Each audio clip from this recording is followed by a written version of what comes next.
سلام خدمت دوستان عزیزم، امیدوارم که حالتون خوب باشه. به چنل پیکسل پوینترز خوش اومدین و امیدوارم که تا الان از آموزش هایی که گذاشتم براتون لذت برده باشید.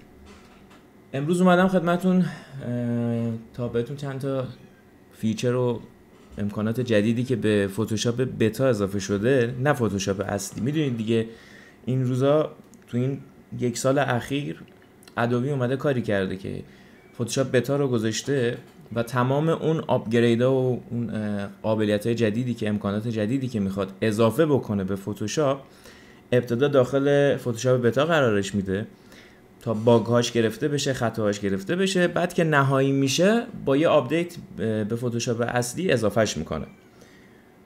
امروز اومدم یه سری از یکی دو تا از این آپدیت‌های جدیدی که اومده تو این چند روز اخیر، تو یه هفته اخیر بهتون معرفی بکنم. خیلی به درد بخور و خیلی جذابه.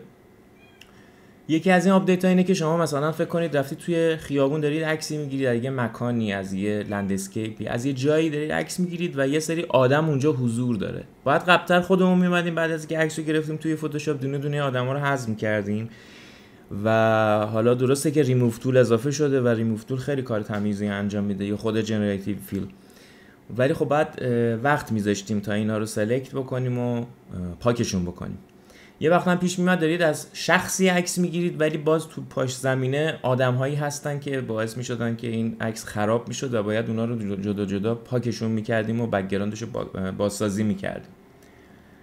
این قابلیت جدید اومده این کارو کرده که دیگه شما نیازی نیستش که دونه دونه این کارو انجام بدید. با زدن یک کلیک شما میتونید تمام آدم‌های اضافه توی کادر عکستون رو حذف بکنید. فقط کافیه که شما ابزار ریموو تول رو انتخاب بکنید و بعد این بالا یه آپشن اضافه شده که دو گزینه داره. یکیش مخصوص کابل هاست و یکی دیگهش مخصوص آدم هاست. برای کابل ها رو زده wire and cables and برای آدم ها رو نوشته که people. شما کافیه فقط روی عکستون باشین و گزینه people رو بزنید. خودش اتوماتیک تمام آدم های داخل عکستون رو انتخاب میکنه و با زدن کلید اینتر شروع میکنه به حذف کردنشون و بازسازی بک‌گراند.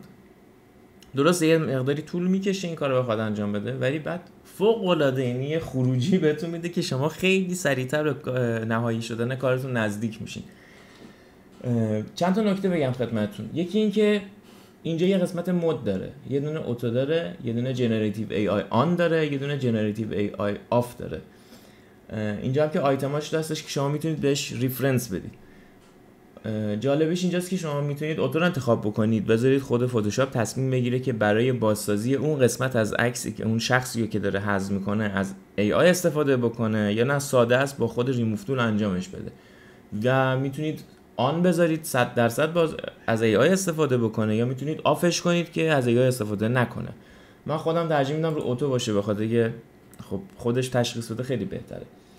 پس خیلی راحت شما میتونید پیپل انتخاب بکنید و با زدن کلید اینتر بعد از یه مکس کوتاهی تمام اون آدمای اضافی توی عکس حذف میشن و عکستون آماده میشه. خیلی وقتا پیش میاد ببینیم جاهای تاریخی میخوایم عکاسی بکنیم پر آدمه، شما عکستون رو بگیرید بعد بیاید داخل فتوشاپ و از این ابزار استفاده کنید، خیلی راحت عکستون رو تمیز بکنید.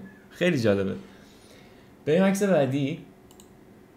این هم یه عکس دیگه از تخت جمشید یا پرسپولیسمونه. ببینید من اینجا هم باز پیپل انتخاب میکنم، خودش تمام آدم ها رو تشخیص داد با زدن کلید اینتر و مکسی که حالا میکنه طبیعیه دیگه داره بازسازی میکنه. بفرمایید. خیلی خیلی چیز فوق العاده، یعنی این فوق العاده امکان عالیه که به زودی به فتوشاپ اضافه خواهد شد. بریم سراغ کابلا. یه سری عکسای لندسکیپ براتون رو اینجا آماده کردم. ببینید این کابلا همیشه درد سرساز بوده برای عکاسامون. خب ببینیم روی این چه کار میکنه. بریم رو همون گزینه ریموو تول تو قسمتی که این بالا اضافه شده تو نوار آپشن وان کلیک ریمووال وایرز اند کیبلز. من روش یه دونه کلیک میکنم. با چه سرعتی. تصور کنید ما باید خط دونه دونه اینا رو پاک میکردیم. تازه بعضی وقتا دردسر هم میشد اون بک‌گراند رو می‌خواستیم بازسازی کنیم اذیتمون میکرد.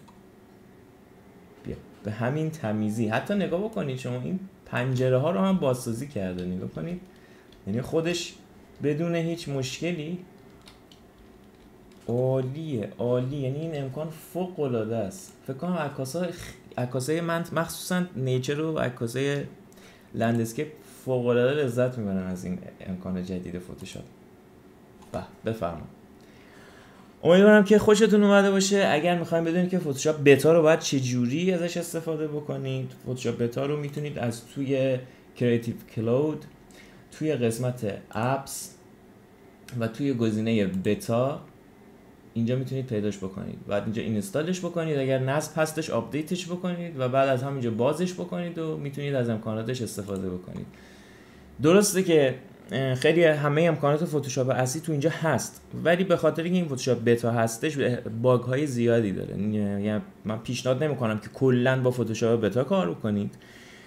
بهتر اینه که اگر ایرادایی مثل همچین چیزی، مثل کابلی، مثل حالا آدمی، یا مثلا یه سری امکانات دیگه که هست میخواین ازشون استفاده بکنید، بیاین اینجا استفاده بکنید، عکستون رو ذخیره بکنید، فتوشاپ بتا رو ببندید، فتوشاپ اصلی رو باز بکنید و ادامه کارتون رو اونجا انجام بدین که 1% وسط کارتون به مشکل بر نخورید. دوستتون دارم. لایک، سابسکرایب یادتون نره، برام کامنت بذارین. اگر که نکته چیزی، اگر درخواستی دارید در آموزش به من بگید، حتما براتون آماده میکنم. تا ویدیوی بعدی شما رو به خدا میسپارم. خداحافظتون.